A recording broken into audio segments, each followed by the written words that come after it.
Weapons have existed as long as humankind. For millennia, they have determined the destiny of generations.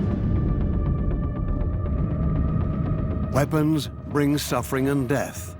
They show what humans can inflict upon other humans. But they're also intended to keep the peace and pave new ways for technology.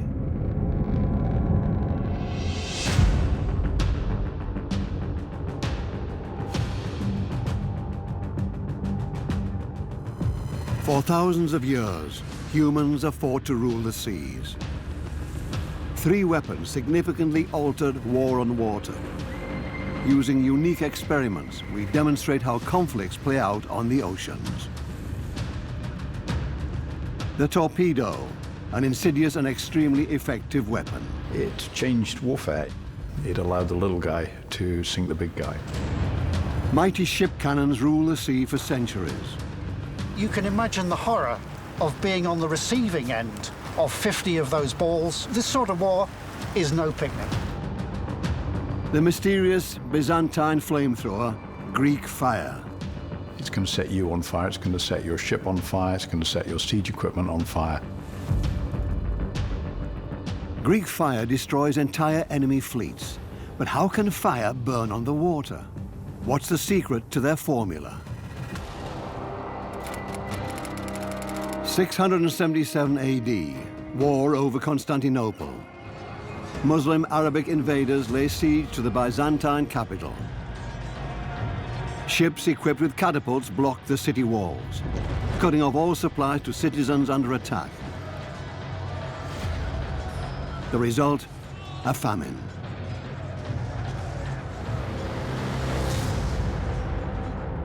In the 7th century, Constantinople is the city. It's the largest city in the world. It's the capital of what is still a very powerful East Roman or Byzantine Empire, and it's the gateway to Europe. So this is a very serious attack which could have had enormous geopolitical consequences. It's war of religions. Since the death of the Prophet Muhammad in 632, Islam has spread rapidly. In 635, Arab warriors conquer Syria. In 637, they seize modern-day Iraq, followed by Persia, Palestine, and Egypt. In the north, the Islamic push for expansion clashes with the Byzantine Empire and its capital, Constantinople, the bulwark of Orthodox Christianity.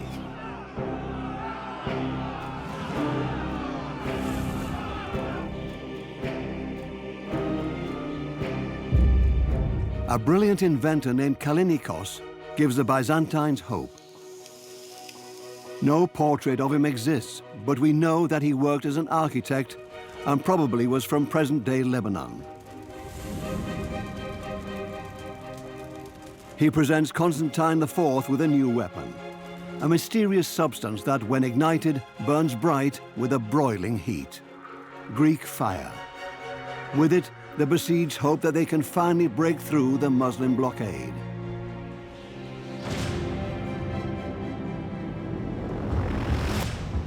The exact composition of Greek fire is still unknown.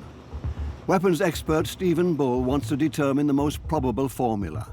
One of our most terrifying and mysterious experiments is Greek fire. Mysterious because the original recipe has been lost, and what we've had to do is bring together some of the most likely ingredients. In Byzantium, the blend of the incendiary weapon was a state secret.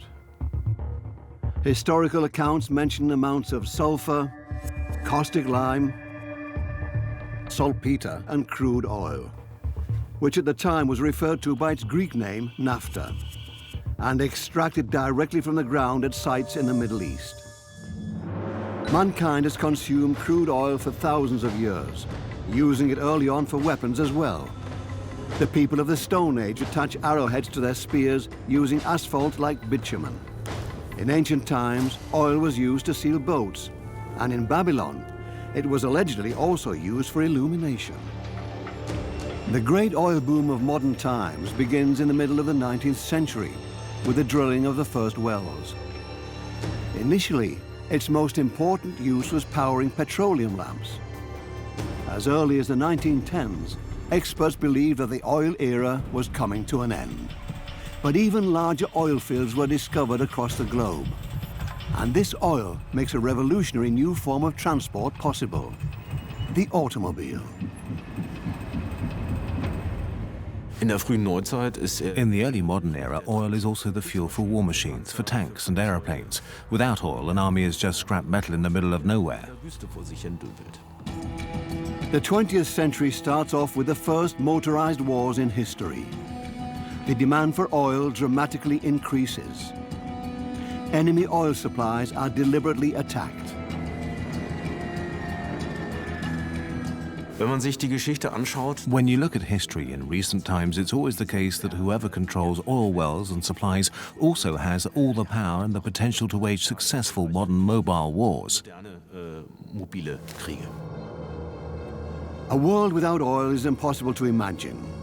Oil is used in the production of plastics, medicines, cosmetics, and countless other products. Global demand, around 15 billion liters of crude oil per day. It's no wonder that wars are waged over black gold, because among other reasons, armies themselves are some of the largest consumers. Oil is also the basis of Greek fire. For our experiment, Stephen Bull wants to check the proportion of the ingredients. So let's light up this sample and see how it works.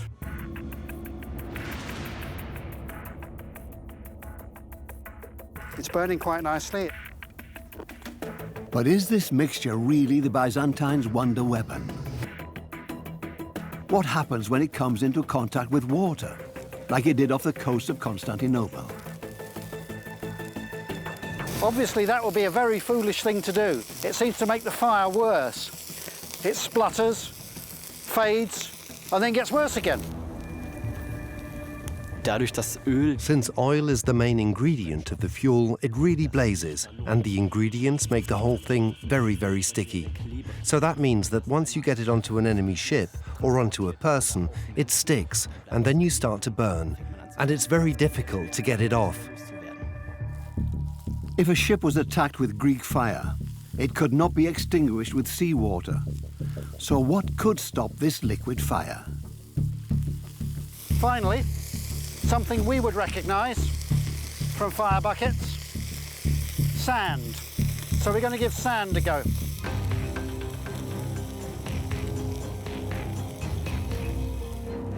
Sand smothers the flames, but due to the issue of its weight, a large supply of sand was out of the question for the Muslim warships. To have this stuff burning your ship, you've really got no option. Abandon ship or die. With their difficult-to-extinguish fire, the Byzantines want to burn down the fleet of the attackers. But they face another problem. How do they manage to get the flames to reach the enemy ships? The solution is a primitive pump known as a siphon, which normally would expel a jet of water. Only instead of spitting water, it spits fire. Stephen Bull had this kind of pump recreated for our test.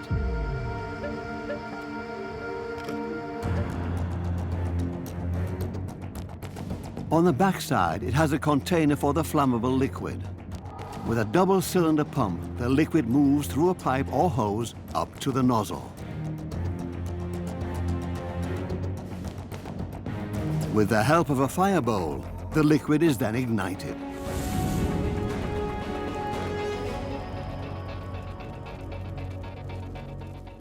So now we're doing it for real. We've got not just a small sample of Greek fire, we've got a whole siphon full. And as you can see, we're needing to take quite a few precautions. We've got fire suits and we've got a fire truck right on hand. And I'm really not quite sure how this is going to work out. And to say the least, I am a little nervous. How dangerous is a replica Byzantine flamethrower?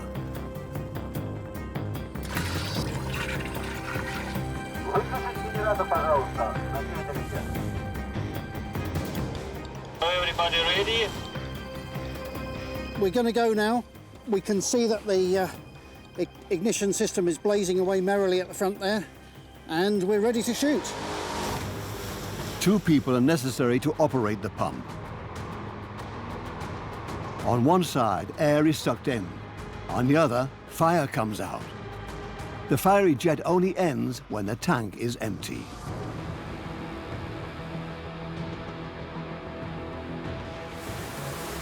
Our Greek fire works. The historic mass of fire doesn't go out, even on the water.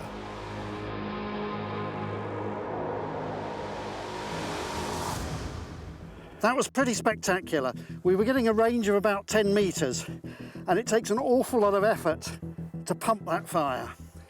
You will also notice that my colleague was readjusting the nozzle as we were going, improving the aim. There's still a little bit of interference from wind, though, I would think. Quite an experiment, and at least partially successful. But the galleys have got to be pretty close. Could this invention really have forced the Arab fleet to flee? According to ancient reports, up to 3 Greek fire hoses were installed on Byzantine warships. With its ability to project sticky flames, the Greek fire siphon brought a new dimension to warfare.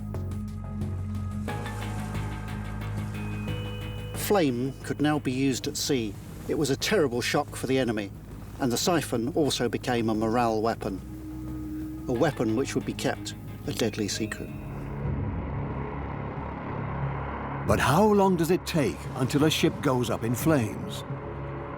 Our next experiment, simulating an attack on a wooden warship. The pressure seems to be good, the wind seems to have dropped. We're in with a fighting chance. Will Stevens' mixture burn long enough to ignite the ship's wall from 10 meters away?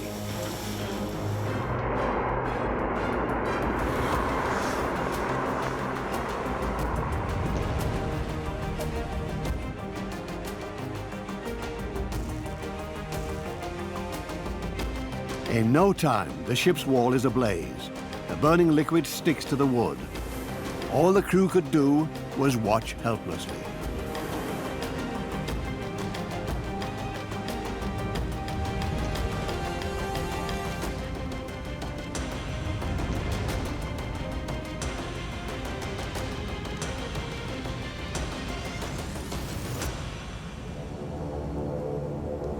So we can definitely say that that one was a complete success. The side of the enemy ship was blazing, the water was blazing. There's little doubt that the Greeks would have won this naval engagement. At that time, for water to be burning would have been quite extraordinary. It's like a nuclear weapon or something, in that it has a new effect, something that people don't understand, and it's going to be absolutely terrifying. Equipped with Greek fire, in 678 AD, Byzantine ships advanced to face the Muslim fleet. Before the commanders can realize what's happening, their ships have caught fire. Panic erupts on board.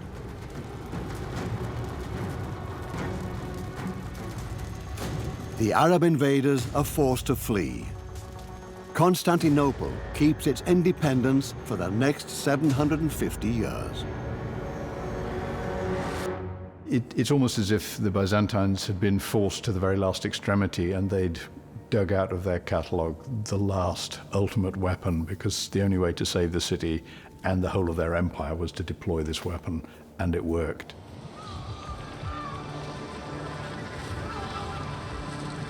Greek fire became one of the most feared weapons of the medieval world. Anyone would avoid a ship carrying this weapon. The only known authentic depiction of Greek fire dates back to the 12th century. The picture shows the victory of the Byzantine fleet led by Emperor Michael in the civil war against General Thomas. The secret of this wonder weapon from the Eastern Mediterranean was strictly guarded. After the Ottomans conquered Constantinople in 1453, the knowledge behind Greek fire was lost. And now another weapon triumphs and soon makes the era of British rule over the oceans possible.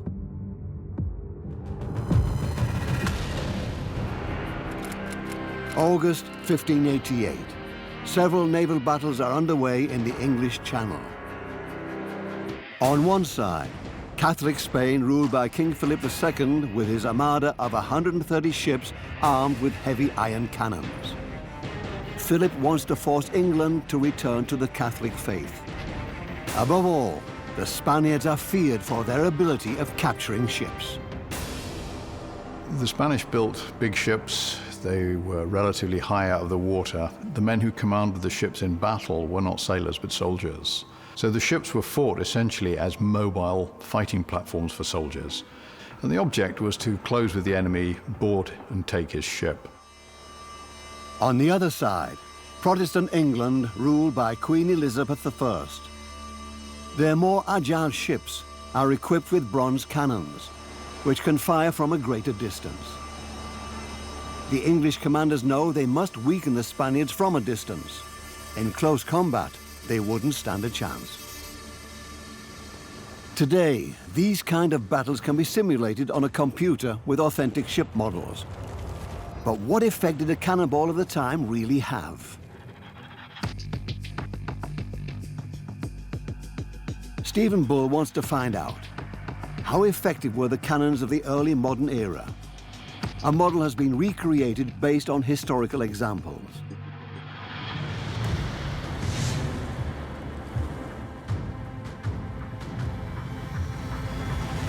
The great powers of the time had an arsenal that ranged from fairly light cannons weighing 200 kilos to heavier examples weighing over 5 tons.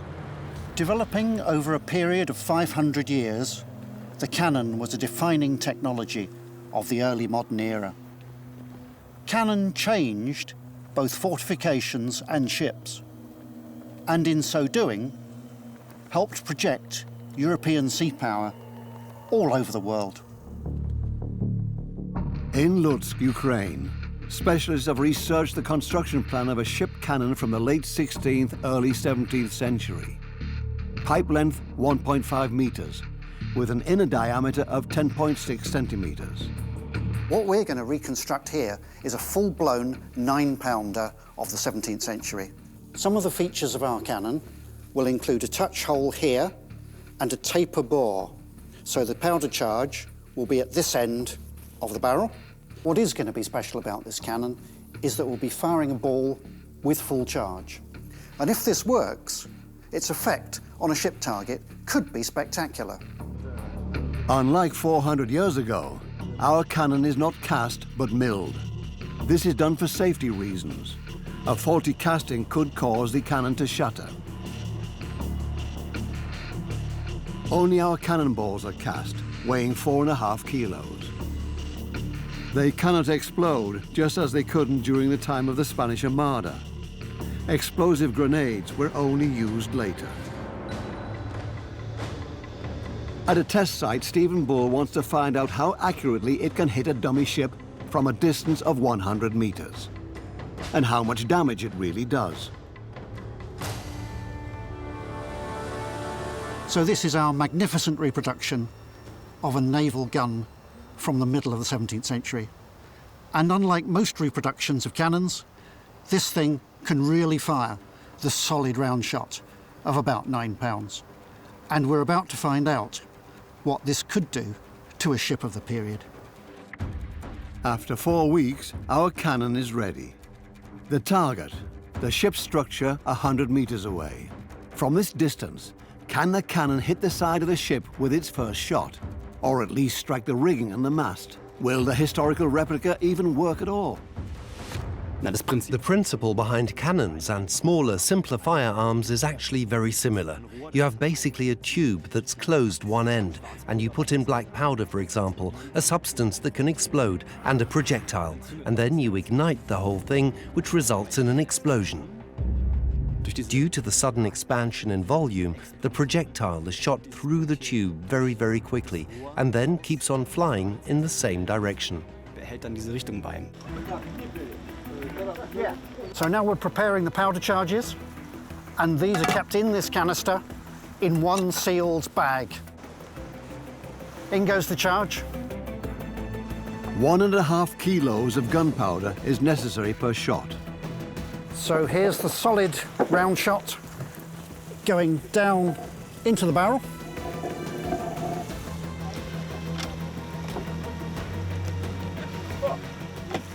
It's a real moment of tension because I really don't know what's going to happen next. It's probably time that we fall back. Well, I've never done this before, and now they're taking aim over the barrel, aim on the target, so it's imminent. Now we'll find out if our cannon can actually fire. Go, go, go! Will the amount of gunpowder be enough to shoot the 4.5 kilo ball 100 meters? For centuries, gunpowder was the only propellant for firearms.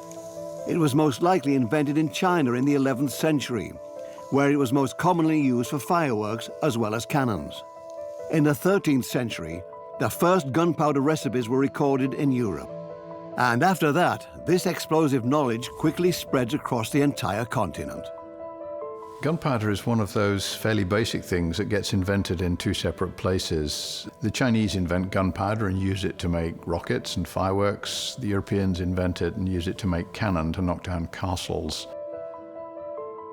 Gunpowder ideally consists of 75% potassium nitrate, colloquially known as saltpeter, 15% charcoal, and 10% sulfur. Demand increases rapidly due to the mass use of firearms in the 16th century.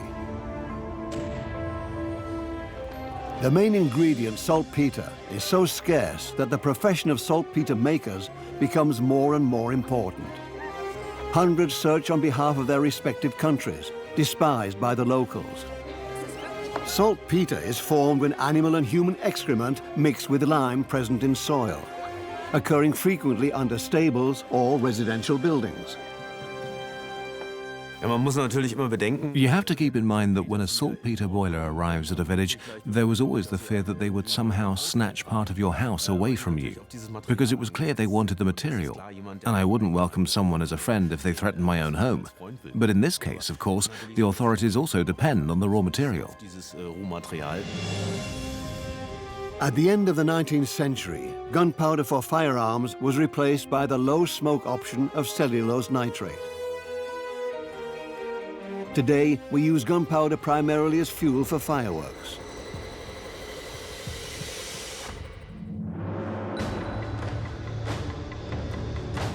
Our 4.5 kilo cannonball is ready to be shot out of the cannon with 1.5 kilograms of gunpowder. But will that amount be enough for it to hit the target 100 meters away?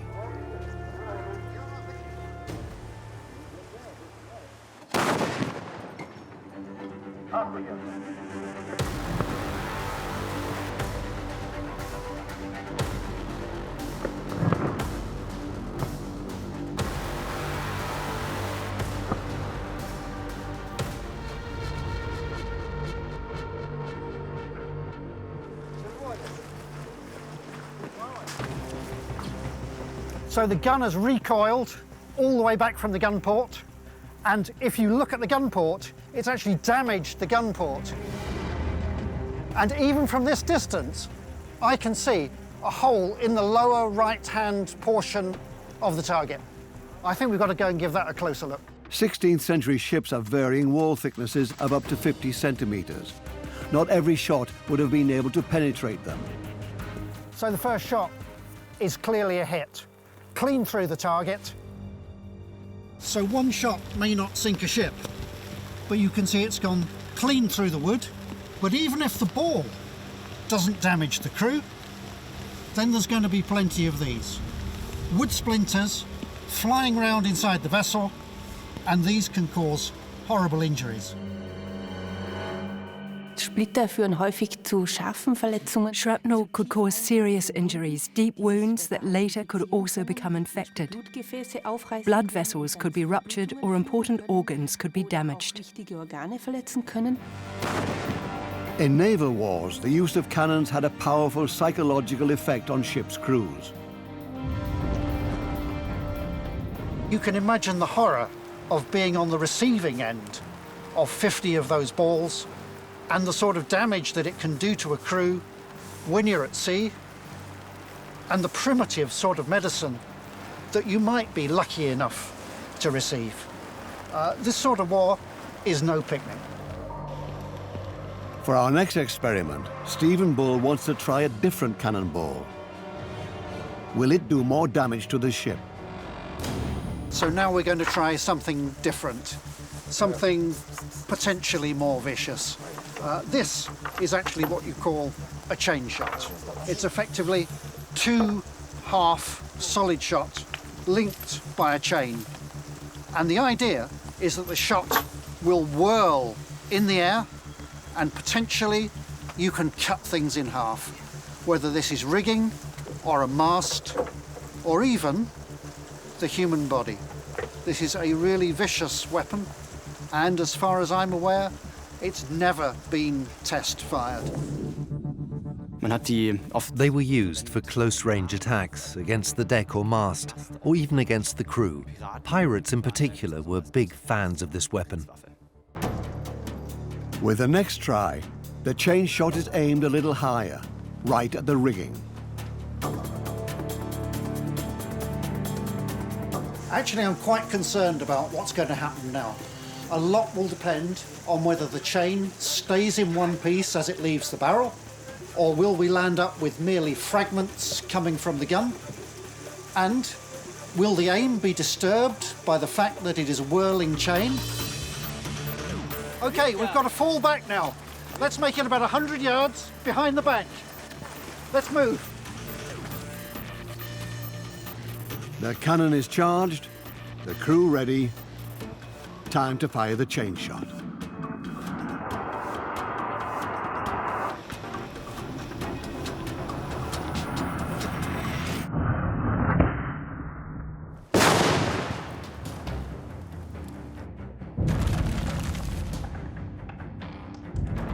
It's a hit. The chain shot tore a huge hole in our ship's wall.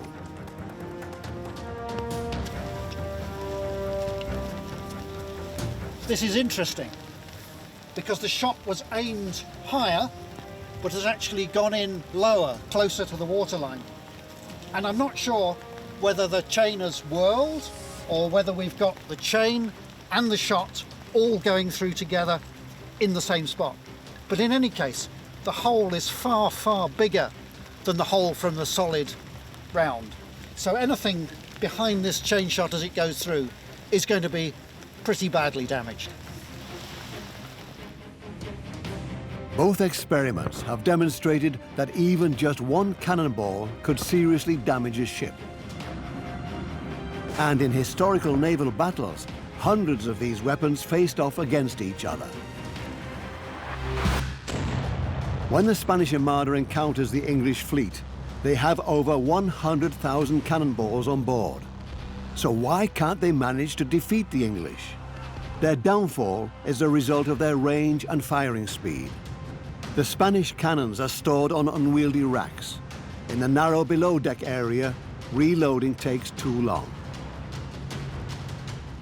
This is a key technical difference between the English and the Spanish fleets in the campaign of the Spanish Armada of 1588. The English can reload their heavy guns and fire them many times. The Spanish load their guns, fire them, and that's it. They're then left with only infantry weapons, small guns, muskets. And the English refuse to engage the Spanish at close quarters. They just hang off at a distance and use range to bombard the Spanish until they're disabled and have to retreat. For several hours, the Spaniards are constantly under fire. Their strong ships receive countless hits, but only 5 vessels sink during the fierce sea battles off the south coast of England. As they retreat, the Armada is battered by a severe storm. More than 10,000 Spaniards die, and only half of their fleet manages to return home. In the decades to follow, England replaces Spain as the world's leading naval power. the British Crown secures their dominant position through several naval wars. And with control of sea trade and an ever-increasing amount of income from their colonies, the Empire becomes the richest nation in Europe. In 1805, after their victory against Napoleon's fleet at Trafalgar, England becomes the undisputed superpower of the seas for an entire century. The cannon continues to be a decisive weapon for the Royal Navy. The naval gun remained relevant until the 20th century, when heavily armored ships began to be built. Thousands of cannons were melted down. Our replica will also be rendered harmless after filming. A new weapon in competition with a ship cannon hits its victims without a warning. It approaches almost silently and then causes devastating damage. The torpedo.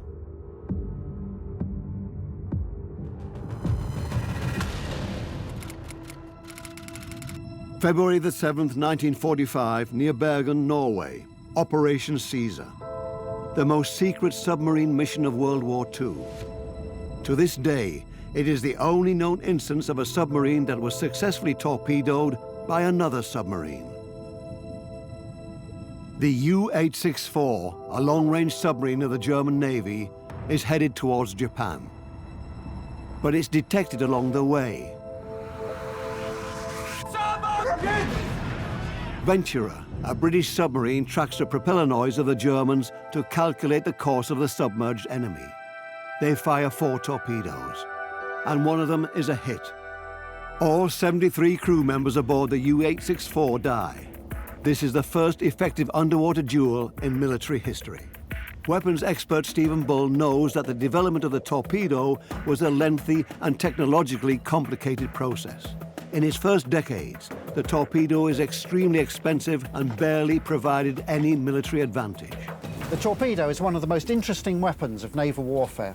In the 19th century, it transformed strategy because it gave small nations and small ships the ability to take on the major fleets of the world. The technology behind this weapon is curious and fascinating. From the beginning, there were many different versions of the torpedo. For example, the German G7A torpedo of World War II is over 7 meters long and weighs 1.5 tons. The only thing it has in common with other torpedoes is self-propulsion and an explosive charge. One precursor of the torpedo is the sea mine. In the 18th century, its aim is to destroy enemy ships using a blast from below, an attractive weapon option for countries that are not the strongest at sea. But the mines are not very effective. They are stationary and will only explode if a ship runs into them. Contemporary experts refer to naval mines as a sort of defensive torpedo. But fleets all over the world still long for a functional offensive torpedo, an explosive charge that can precisely hit the enemy.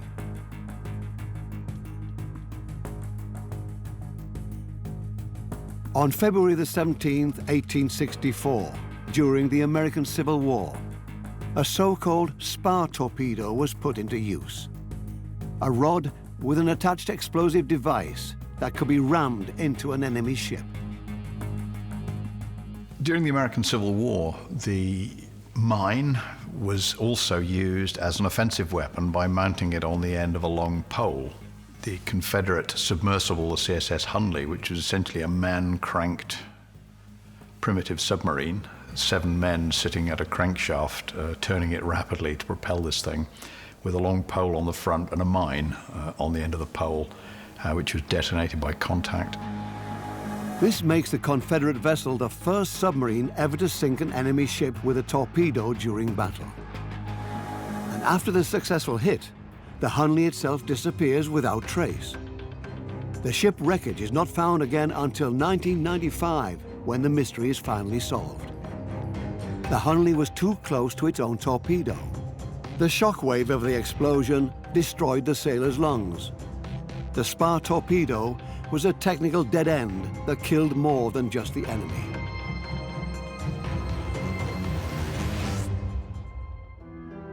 After the end of the American Civil War, two Europeans contribute to the next phase of development.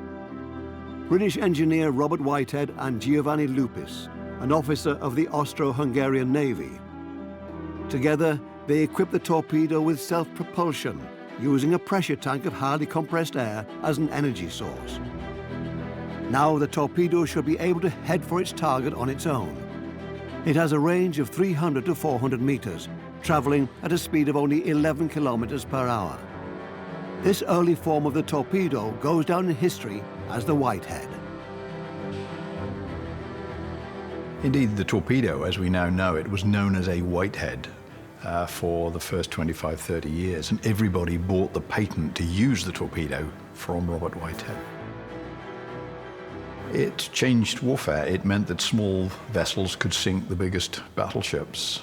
It leveled the playing field in the way that the longbow did in medieval warfare. It allowed the little guy to sink the big guy. Stephen Bull wants to find out how a Whitehead torpedo works in practice. Is it possible to precisely hit a target with this weapon that is more than 100 years old? As early as 1868, another innovation was added to the Whitehead torpedo. The fish behind me, with the green and black markings, is the Whitehead torpedo of the late 1860s. It has a hydrostatic pendulum. The pendulum hydrostat includes a pendulum and a bar. So when the torpedo changes its attitude in the water, the pendulum moves. The pendulum activates a rod, and the rod moves the hydroplanes at the end of the torpedo. By doing this, the attitude of the torpedo can be adjusted and its stability in the water much improved. In our test, we want to hit a dummy ship 25 meters away. To match the early torpedo, Bull operated at low speed. The rudders of the Whitehead replica must be adjusted in advance. They can't be corrected after the launch.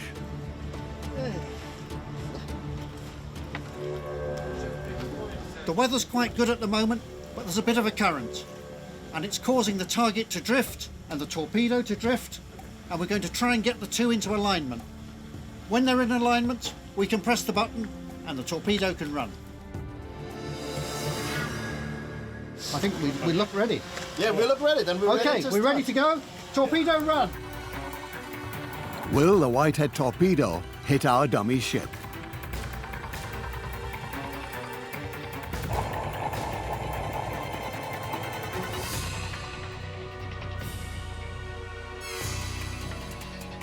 It's drifting off to the left somewhere. The torpedo can't hold course even on a calm sea. A diver heads out to recover it. In the early days of the torpedo, it was actually very difficult to hit a ship. And this is one reason that they would launch several torpedoes at once. A group of torpedoes moving across the ocean, there's a much higher chance of hitting a ship. And your chances are better still if it's a group of ships. The early torpedoes of the 19th century still had a long way to go before becoming a war-deciding weapon. Theoretically, a Whitehead torpedo is capable of hitting a target from a distance using self-propulsion and depth control, but even a slight current diverts it from its course. I think it's most unlikely that this would have been a very successful weapon of war. So the idea that they changed the system within 2 or 3 years is really no surprise to me. It only takes 2 years before the next phase of development begins, and the solution that will revolutionize the torpedo comes from the civilian sector, the gyroscope, invented in 1810 by Johann Gottlieb von Bohrenberger, a professor of physics, mathematics and astronomy at the University of Tübingen. In 1870, a gyroscopic instrument was first added to a torpedo. The Howell torpedo, named after John A. Howell, an American Rear Admiral, uses a gyroscope for stabilization. The principle of the gyroscope depends on centrifugal force. So providing some force, the gyroscope spins, and now it maintains its stability and direction.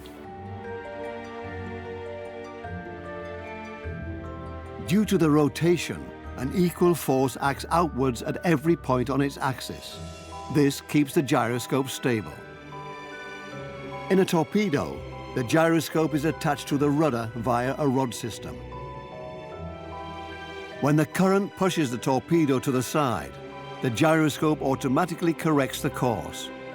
Modern torpedoes have a computer chip with a built-in gyroscope function.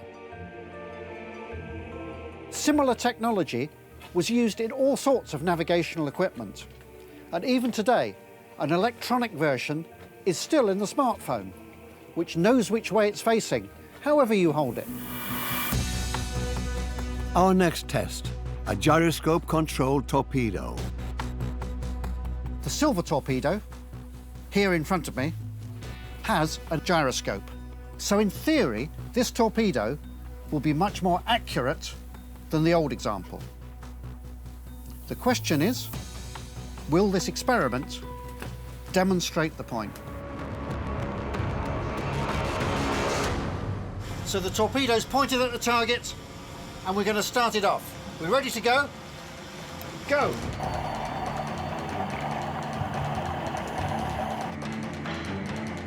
It's moving a little faster this time. Thanks to the gyroscope, the torpedo cannot be swayed from its course. Actually, this is looking good. It's pretty straight.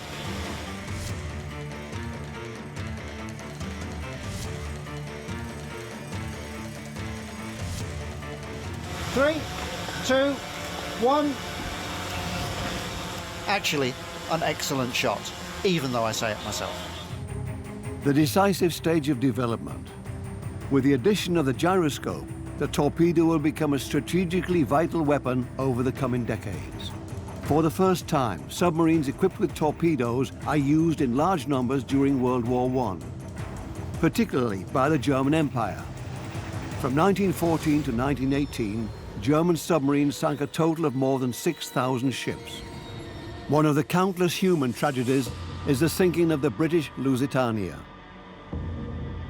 On May the 7th, 1915, the German U-20 attacks the passenger ship with a torpedo. Within only 18 minutes, the 239-meter-long ship sinks. Close to 1,200 people perish. Only around a third of the passengers manage to survive. Among the victims are many Americans. This only increases the will of the United States of America to enter the war against Germany. There is only one way to hunt the German submarines: intercepting the radio traffic, a task of the secret services. Intelligence has been a critical part of war since the dawn of time. Knowing what your enemy knows and making sure he doesn't know what you know gives you an advantage. World War II begins in 1939. Intercepting German radio traffic is no longer possible. The Nazis use a cipher machine that was developed by Arthur Scherbius in 1918. Its name, Enigma. In the Second World War, we come to the German Enigma machine, which was invented to deal with the problem that the British had broken German radio signal codes in the First World War and had used them very effectively. So this mechanical electrical encryption system was designed to be unbreakable. Encryption techniques had been used before, but the Enigma combines different mechanisms into a single complex code.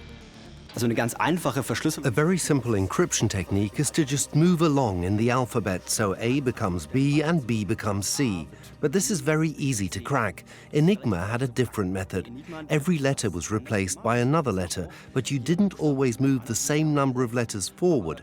Enigma itself was a machine similar to a typewriter, and it had 3 rollers that rotated a little bit further with each input. So if you knew the exact position of the rollers, you could calculate how much forward or backwards you needed to move, and you could decode a text perfectly. For months, Allied specialists have tried in vain to crack the Enigma code. Capturing the crew of a German submarine and, with the help of Polish specialists, they're finally on the track of the mystery. A few radio transmissions are decrypted, but it still takes too much effort and too much time. At this rate, there is no way that they'll stop the terror of the German submarines.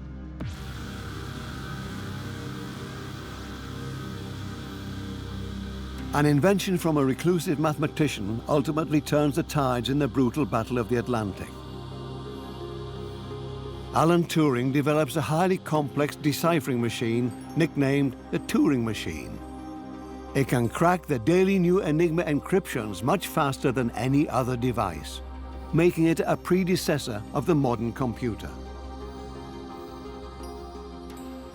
In the Battle of the Atlantic, the critical battle of the Second World War, which kept Britain in the war, what the British did initially was to use that information not to fight the enemy, but to make sure the enemy couldn't find the convoys. They would move the convoys away from the submarines. Once they knew where the submarine was, they moved the convoy. If the ship changes position, the torpedo can't hit anything. Its course can't be changed. The next leap in technology is a torpedo that can self-correct its course. During World War II, the so-called passive process was developed. The torpedo was able to detect the sound of a ship's propeller and steer towards it. Active tracking is perfected during the Cold War arms race. The torpedo itself generates sound waves and heads towards the echo that bounces back from the target. But the torpedo is also a safety risk for the carrier ship. Many accidents occur. On August 12, 2000, the loss of the Russian nuclear submarine Kursk is most likely the result of a defective torpedo. 118 people die. Various carrier systems, including surface ships, airplanes, and helicopters, all play a role in the history of the torpedoes. But submarines are certainly the most important of them all. The US Navy deploys them in formations known as battle groups, a complete squadron of combat ships and submarines. In coordination with an aircraft carrier, they can control entire strategic sea zones. The aircraft carrier is the ultimate naval weapons system. It's a mobile airfield with 50 or 60 or even 80 frontline combat jets on board. It can move hundreds of miles in a day. It's capable of operating at sea for long periods. Today, further torpedo developments focus primarily on speed. Now, effective countermeasures like decoys or anti-torpedo weapons are available. But the faster a torpedo reaches its target, the harder it is to fend off.